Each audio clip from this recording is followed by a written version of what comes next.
Okay, so isang pinagpalang buhay sa ating lahat, mga kapatid. Isang encouragement mula po sa banal na kasulatan. So sa Book of Acts, makikita po natin ang isang pinakamainam at kahangahangang iglesia. So tignan po natin kung bakit sila naging kahanga-hanga. Okay, so ilang bagay ang makikita natin sa Book of Acts na ito'y tumutukoy sa unang mga mananampalataya. Okay, number 1, they continued steadfastly in the apostles' doctrine. So yun po, sila po ay nananatili sa katuruan ng ng mga apostol. So talagang naniniwala po sila sa ipinapangaral ng mga apostol. Kaya hindi po sila naililigaw. Kumbaga, naniniwala sila sa mga itinuturo ng kanilang mga leader, ng mga tagapanguna. So yun po ang unang makikita natin. So kung papansinin natin, the Apostle Peter preached at Pentecost the essential doctrines of the Christian faith, the messianic identity of Christ. Nakikita natin, si Apostle John emphasized the same truths 60 years later in the book of Revelation. So the church that continues steadfastly in the apostles' doctrine is the church at its best, mga kapatid. So yun po ang unang makikita natin.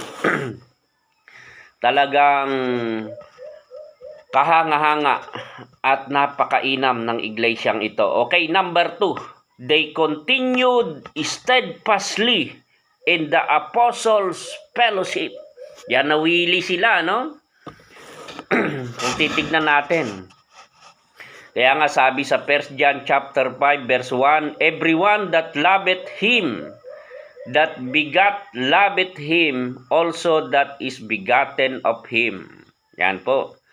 So, in-explain po yan ni Apostle John, mga kapatid, na talagang ang mga believers at Pentecost were filled with the Holy Spirit according to the Acts chapter 2 verse 4, at binabanggit din the fruit of the Spirit is love, joy, peace, yung Galatia 5:22, the fruit of the Spirit.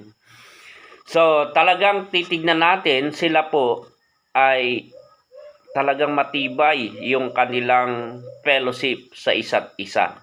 Kaya mga kapatid, kahanga-hanga pag tayo nagtitipon para kay Jesus at para sa kapurihan ng Diyos, para sa ikatitibay at ikatatatag ng bawat isa. Kaya napakainam na ang mga mananampalataya ay nagsasama-sama. Okay, pangatlo na makita natin, they continued steadfastly in breaking of bread. Yan, meron silang Santa Cena. At yan din po ay kahanga-hanga dahil hindi nila nakakalimutan ang mga bagay na ginawa ni Jesus sa kanilang buhay. Yung ialay niya ang kanyang katawan at dugo sa cross. So yan, minsan ang nangyayari sa iglesia, yung mga patutuo na yung mga materials thing, mga financial blessing, pero nawawala si Jesus, even the preaching. Yun po ang mahirap. Pero mga kapatid, ang unang iglesia, they continued steadfastly in the breaking of bread, mga kapatid. In grateful remembrance of the Savior's sacrifice. O, yun na nga po. This do in remembrance of me. Sabi po ng 1 Corinthians 11 verse 24. Kaya kahanga-hanga, po? Okay, panghuli at panglas na makita natin kung bakit hahangaan natin ang unang mananampalataya, ang unang iglesia, they continued steadfastly in prayer. So mga kapatid, mahalagang parte ng ating buhay ang tayo po ay nananalangin. United prayer was a factor in preparing the 120 for Pentecost. These all continued in prayer and supplication. So mahalaga po ng iglesia ay nananalangin. United prayer has the promise of added power where 2 or 3 agree. Diba? Matthew 18, verse 19 to 20, nasaan daw po yung 2 o 3 nagkakatipon dahil sa pangalan ng Panginoon. There I am in the midst of them. Yan po, napakahalaga nun. United prayer in the spirit of the Lord's Prayer will reconcile any two people on earth. So, yan, sa panahon natin ngayon, may mga tao na pag nagkamali yung isang tao, isinusuka na nila, binabasura na. So, may mga ganyan po na mga klase ng tao. Wala yung tinatawag na reconciliation. Yung pakikipagkasundo, mga kapatid.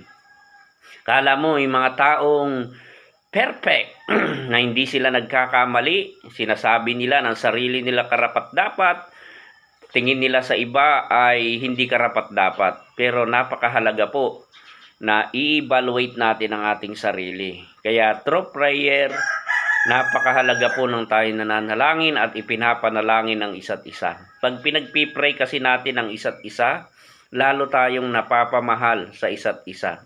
Kaya the more na kinakausap natin ang Diyos sa panalangin, the more din po na napapalapit tayo ng lubusan sa Panginoon. So mga kapatid, 4 na bagay ang makita natin sa Book of Acts kung bakit kahanga-hanga ang iglesyang ito. Reviewin po natin.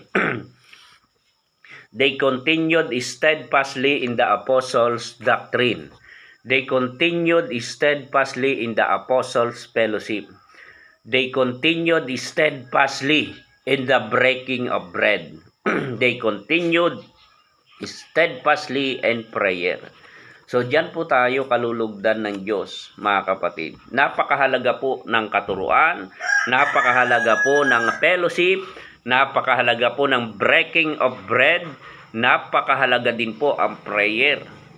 So, hindi po tayo malalayo sa Panginoon.